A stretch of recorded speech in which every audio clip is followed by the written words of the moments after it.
नमस्कार दोस्तों, health healing and homeopathy के मेरे होम्योपैथी लर्निंग सीरीज के व्यूअर्स को मेरा नमस्कार। मैं doctor SP Dey, consultant homeopathic physician from Siliguri, West Bengal, Bharat से आज आप लोगों के लिए, आप ही लोगों के रिक्वेस्ट से मैं पोटेंसी सिलेक्शन के ऊपर और एक वीडियो ला रहा हूं। पोटेंसी सिलेक्शन के ऊपर मेरे काफी वीडियोस हैं, लेकिन आज ये एक अल्टीमेटम वीडियो होने जा रहा है। ये पोटेंसी सिलेक्शन मास्टर क्लास आप पकड़ लीजिए।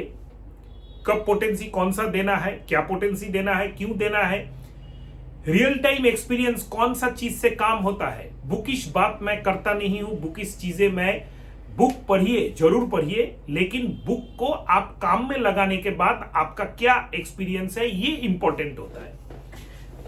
और क्या रियल टाइम जो भी बुक्स में लिखा होगा, जो भी बुक्स में जैसे लिखा होगा वो तो ऐसा हम लोगों को मिलता नहीं है।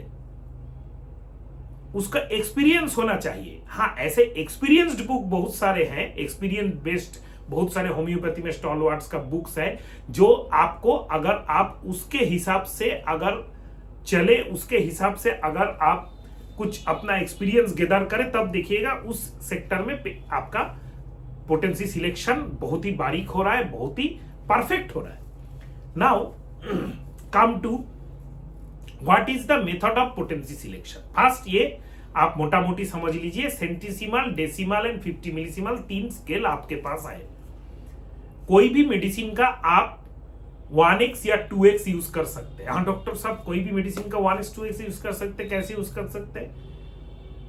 बहुत सारे होम्योपैथी डॉक्टर्स यही नहीं जानते कि मादर टिंचर इज 1x, मादर tincture is 1x potency, decimal का फास्ट लिक्विड पोटेंसी। बहुत सारे डॉक्टर्स ये नहीं जानते। मैं जान के ये अचंभित हूं कि एक BHMS MD डॉक्टर इतना दूर तक पढ़ चुका है, वो ये नहीं जानता मादर टिंचर इज 1x। एंड मादर टिंचर को अगर आप 1:10 रेशियो में रेक्टिफाइड स्पिरिट के साथ डाइल्यूट कर देते हैं, then it is 2x। 2x आप किसी भी मेडिसिन का यूज कर सकते हैं। अरे क्यों नहीं यूज कर सकते? हम लोग बना के खुद यूज कर सकते हैं। आप 30 ml का एक पॉट ले लीजिए, एक शीशी ले लीजिए, उसमें आप 9 पार्ट रेक्टिफाइड स्पिरिट दे दीजिए, 1 पार्ट आप उसमें दे दीजिए मदर टिंचर, कोई भी मेडिसिन का mother tincture, then 2x is ready. इसी के जैसे आप 3x भी रेडी कर सकते हैं खुद अपने क्लिनिक में, क्यों नहीं कर सकते? Now coming to our topic, decimal scale of potency कब यूज करना है, सेंटीसिमल कब यूज करना है, 50 मिलीसिमल कब यूज करना है, एकदम डायरेक्ट अप्रोच।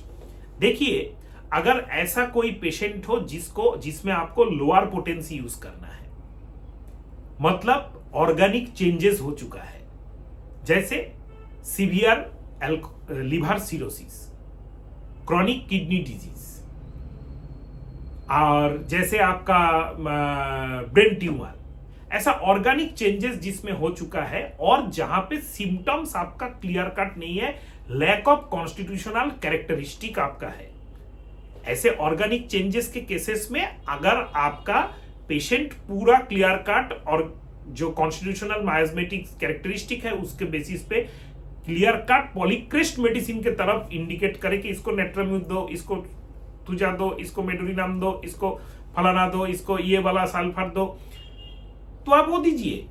50 मिलीसिमल में भी दे सकते हैं। लेकिन अगर क्लियर कट कैरेक्टरिस्टिक नहीं है, पार्शियल कैरेक्टरिस्टिक के ऊपर आप ऑर्गेनोपैथिक, मतलब स्पेसिफिक टू दैट डिजीज आप मेडिसिन प्रिस्क्राइब करने जा रहे हैं, best option is decimal scale, 3x 2x, mother tincture मतलब 1x, बहुत ही कम डोज में आप दे सकते हैं, कोई भी प्रॉब्लम नहीं है। जैसे पकड़ के चलिए, आपका एक केस है सिरोसिस ऑफ लिवर का, या फैटी लिवर ग्रेड 2 से भी ज्यादा का, या सीवियर क्रॉनिक पैंक्रियाटाइटिस का, या डायबिटीज विथ ऑल और लेस मल्टी ऑर्गन फेल्यूर, इनका लिवर एंजाइम्स भी बढ़ा है, इनका कोलेस्ट्रॉल भी बढ़ा है, इजेक्शन फ्रैक्शन हार्ट में है, तो इस पेशेंट का आप एक गैस्ट्रिक इशू के लिए ट्रीट कर रहे हैं।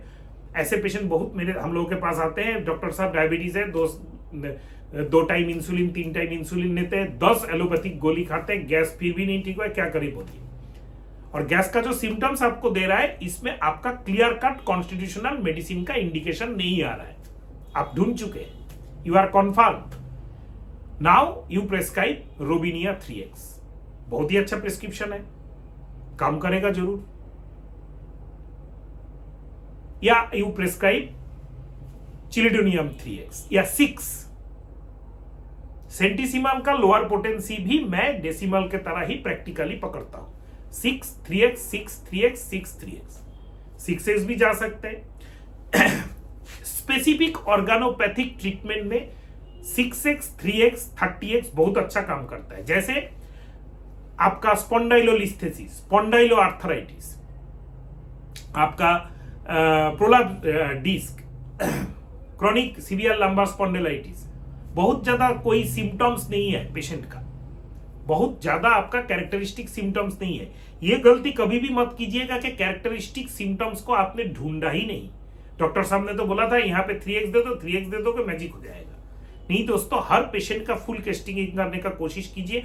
हर पेशेंट का फुल टेस्टिंग करने के बाद अगर आपको लगे लैक ऑफ कैरेक्टरिस्टिक है, लैक ऑफ प्रिस्क्राइबिंग सिम्टम्स है, मायाजम तो हर किसी में होगा, लेकिन लैक ऑफ मायाजमेटिक सिम्टम्स का प्रोमिनेंसी लैक है, तब आप स्पेसिफिक मेडिसिन 3x में या 6 में या 6x में जाइए. अक्सर ऐसे स्पाइन प्रॉब्लम के केसेस में मैं कैलकेरिया फ्लोर या आपका दूसरा कोई मेडिसिन का 3x 6x 30x तक यूज करता हूं, 200x भी यूज करता हूं. तो सेंटीसिमल डेसिमल का लोअर पोटेंसी यूज करने का ये नियम है.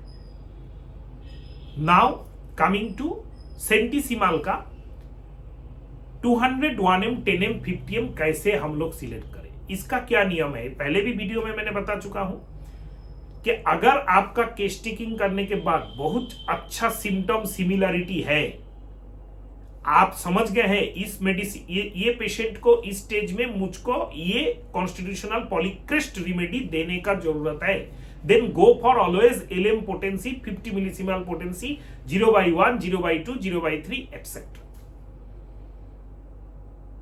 और अगर आपका उतना 100% श्योरिटी नहीं है, then go to 200 potency from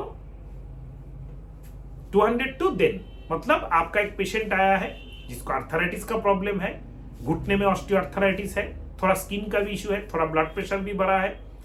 तो ब्लड प्रेशर के लिए तो एलोपैथी दवाई लेते हैं, वो बंद नहीं करेंगे, लेकिन स्किन एंड आर्थराइटिस के लिए आपको दिखाने आए हैं. आप नेट्रम सल्फ सिलेक्ट कर चुके हैं, लेकिन 100% श्योर नहीं है, थोड़ा बहुत कंफ्यूजन आप में है. गो टू 200 देने के बाद अच्छा आपका काम किया. Now coming to natrum sulph 1m then 10m then 50m को जाइए, कोई प्रॉब्लम नहीं है. और अगर आपका कॉन्स्टिट्यूशनल कैरेक्टरिस्टिक्स जो है ये बहुत अच्छा आपका मिल गया है, अब मैं श्योर हूं फैमिली हिस्ट्री में भी इसको एंटीसाइकोटिक देना है, फैमिली हिस्ट्री में भी एजमा है, फैमिली हिस्ट्री में भी आपका इसका लीवर का प्रॉब्लम है, पेशेंट को भी लीवर का फैटी लीवर का इशू है, पेशेंट को भी चाइल्डहुड अस्थमा था, पेशेंट का हिस्ट्री में सब कुछ है, इसको फिश डिजायर है, इसको सॉल्ट डिजायर है, इसको म्यूजिक अच्छा नहीं लगता, थोड़ा डिप्रेस रहता है, इसको डैम्प एनवायरमेंट में सर्दी खांसी लग जाता है, patient is chilly. I am sure that is natrum sulph. I have more than I need prescribing symptoms. Whichever I need I have more than that prescribing symptoms. Now going to natrum salt 0/1 potency. कैसे देना है, अक्सर doctors पूछते हैं कैसे देना है, कैसे देना. अरे कैसे देना है ये आप डिपेंड करेंगे. मैं अक्सर 200 का 3 या 4 डोज देता हूं. सुबह खाली पेट में 3-4 दिन ले लीजिए, फिर 15 दिन बाद आइए. मैं 1m 10m का भी ऐसे ही देता हूं. 1m 10m 200 काम करने के बाद पेशेंट को और काम का जरूरत है और इंप्रूवमेंट का जरूरत, then go to 1m then go to 10m then go to 50m then go to CM. हाथ खुला है आपका, आप कुछ भी कर सकते हैं.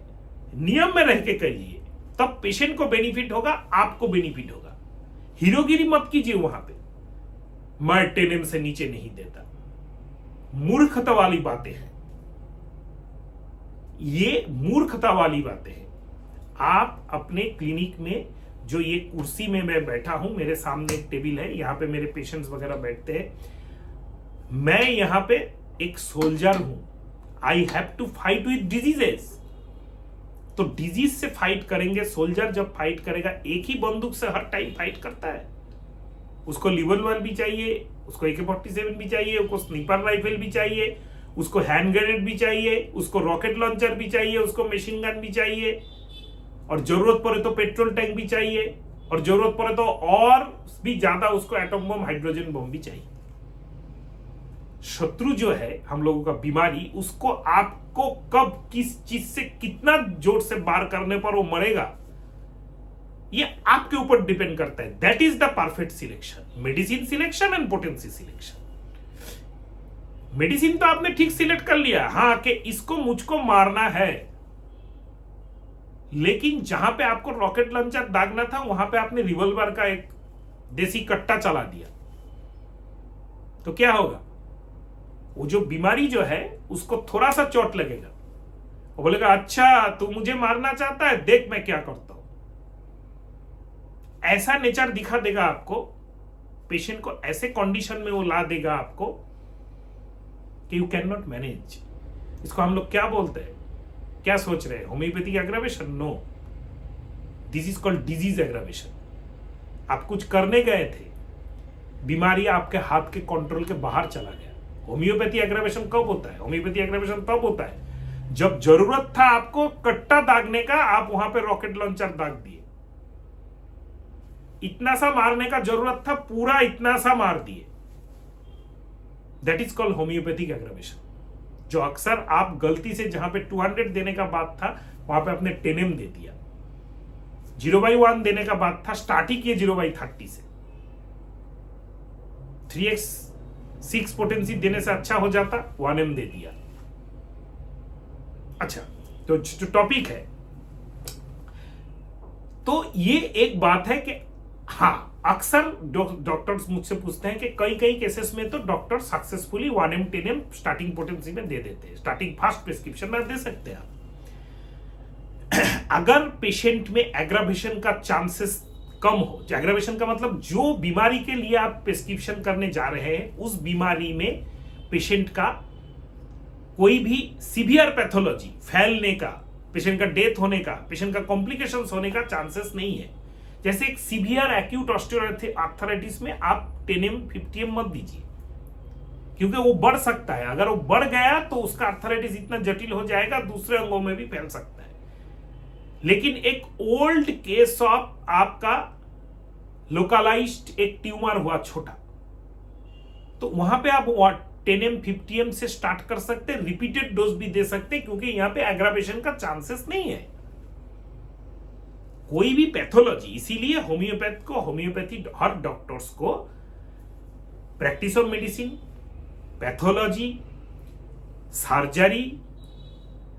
सर्जरी मतलब ये नहीं कि कौन सा ऑपरेशन कैसे करें। सर्जरी मतलब what is surgical diseases, what is the pathology of surgical diseases, when to refer to surgery, when not to refer to surgery, ये जानना। IENT ऑप्थेल्मोलॉजी का हर कॉमन बीमारी के बारे में जानना, इसको प्रैक्टिस ऑफ मेडिसिन सर्जरी का ही पार्ट है, एंड पैथोलॉजी का पार्ट है। ये लैब इन्वेस्टिगेशंस के बारे में जानना। मॉडर्न जितने भी MBBS के कोर्स में जितने भी सब्जेक्ट्स होते हैं, हर सब्जेक्ट्स के बारे में जानना जरूरी होता है, पढ़ना जरूरी होता है। वरना आप सोचते ही रहेंगे कि मैं कौन सा पोटेंसी दूं, इसमें तो एग्रावेशन का चांस है कि नहीं, मैं नहीं जानता, ये नहीं जानता, वो नहीं जानता। नाउ कमिंग टू, एक पोटेंसी चल रहा है, अभी दूसरा पोटेंसी कैसे दूं, दूसरा स्केल में कैसे जाम करूं? कोई प्रॉब्लम नहीं है, जो भी पॉइंट्स मैंने बताया इसी को मिलाना पड़ेगा। एक पेशेंट को आपने पहले 200 दिया था, जैसे नैट्रम साल्व का ही केस ले लें, एक नैट्रम साल्व 200 दिया था, फिर 1M दिया था, पेशेंट अच्छा था, 6 महीना हो गया, 6 महीना बाद सटक करके पेशेंट आके बोल रहा है डॉक्टर साहब आपने तो मेरा घुटने का दर्द कम कर ही दिया था, अभी फिर से सेम दर्द सेम इंटेंसिटी में चालू हो गया, क्या करें?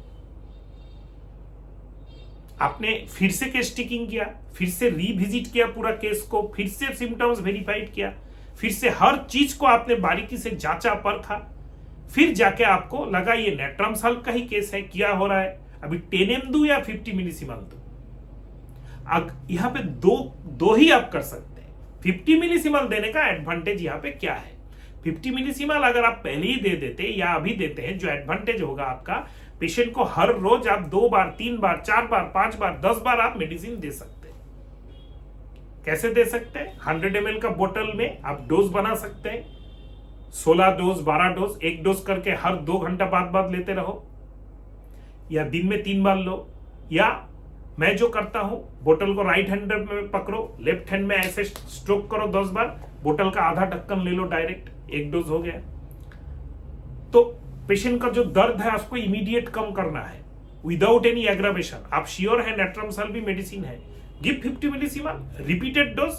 50 मिलीसीमल होम्योपैथी में आया क्यों? एलएम पोटेंसी होम्योपैथी में आया क्यों? हैनीमैन क्या जरूरत था हैनीमैन को इतना प्रेशर लेके इतना कुछ करके? फिर डेसिमल था पहले से ही, हैनीमैन के पहले से ही, सेंटिसिमल हैनीमैन के टाइम में आया। 50 मिलीसीमल को लाने का, एलएम पोटेंसी को लाने का क्या जरूरत था? इंपॉर्टेंट थिंग इज दैट कि हैनीमैन समझ चुके थे कि सेंटिसिमल्स में कुछ ड्रॉबैक है, बार बार रिपीट करने से एग्रावेशन हो रहा है, रिपीट नहीं कर सकते। एक बार मेडिसिन देके महीनों तक वेट करना पड़ता है, कब सिम्टम्स इंप्रूवमेंट हो, कब आए, कब बेटर हो पेशेंट थोड़ा सा। इरेस्पेक्टिव ऑफ इतना सारा जो 50 मिली सेंटिसिमल एंड डेसिमल का प्रॉब्लम है, इसको पूरा वॉश आउट करके वो एलएम पोटेंसी को लाए हैं।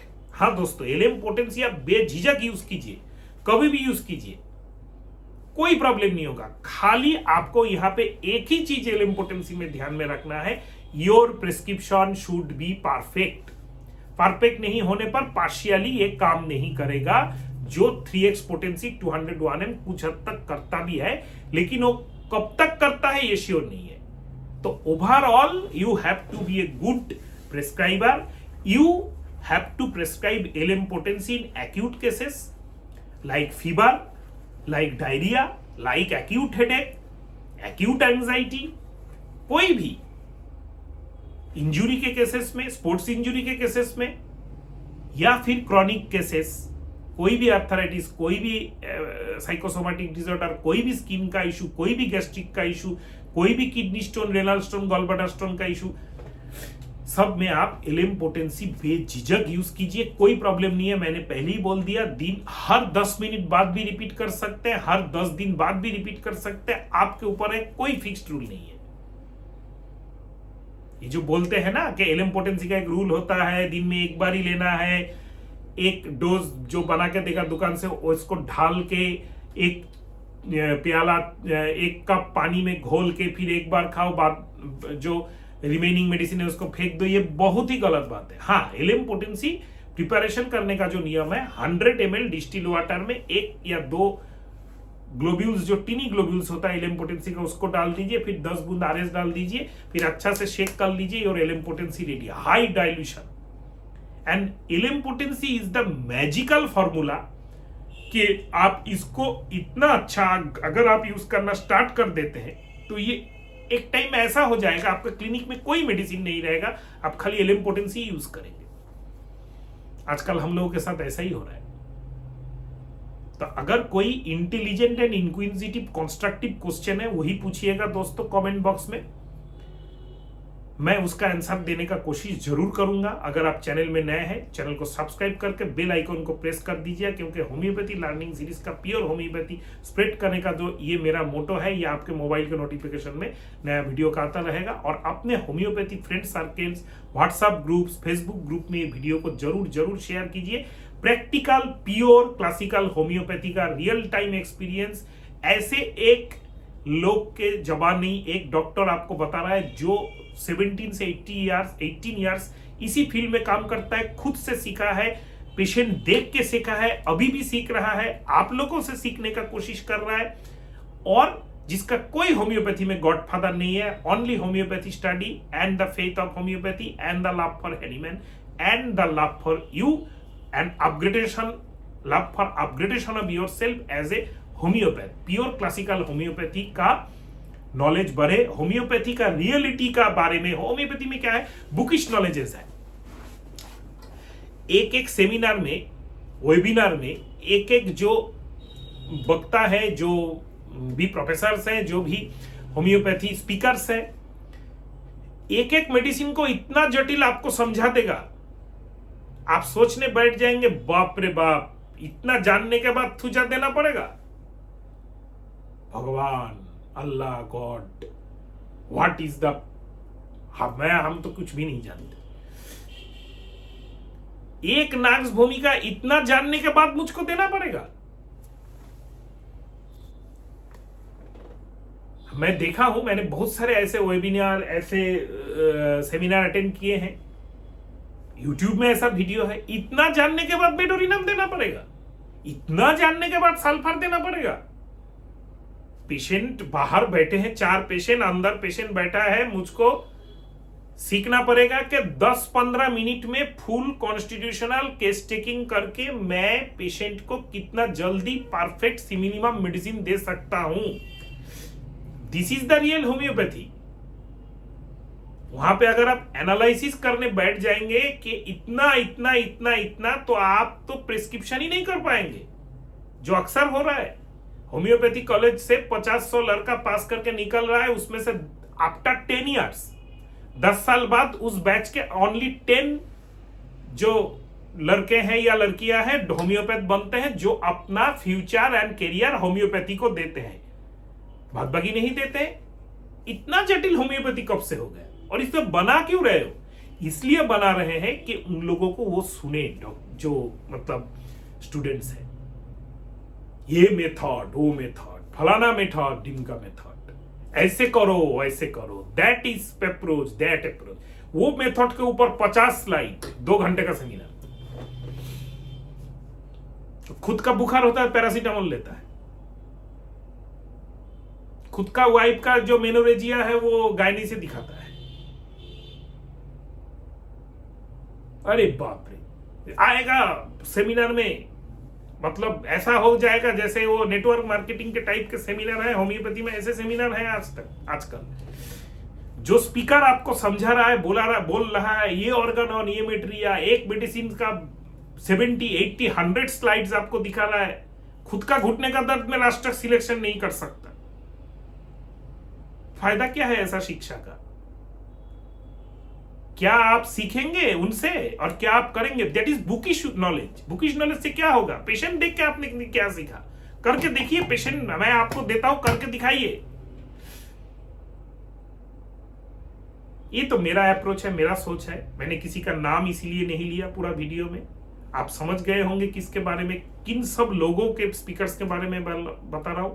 अगर आपको मेरा चैनल में कोई भी ऐसा कंटेंट देखना है जिससे आप सीखना चाहेंगे, कोई भी ऐसा topic homeopathy related, homeopathy learning related, कि हाँ ये मुझको सीखना चाहिए डॉक्टर साहब, इसके ऊपर नेक्स्ट वीडियो बनाइए, जरूर भेजिए रिक्वेस्ट। मैं कोशिश करूंगा उसी के ऊपर नेक्स्ट वीडियो लाने का। नमस्कार दोस्तों।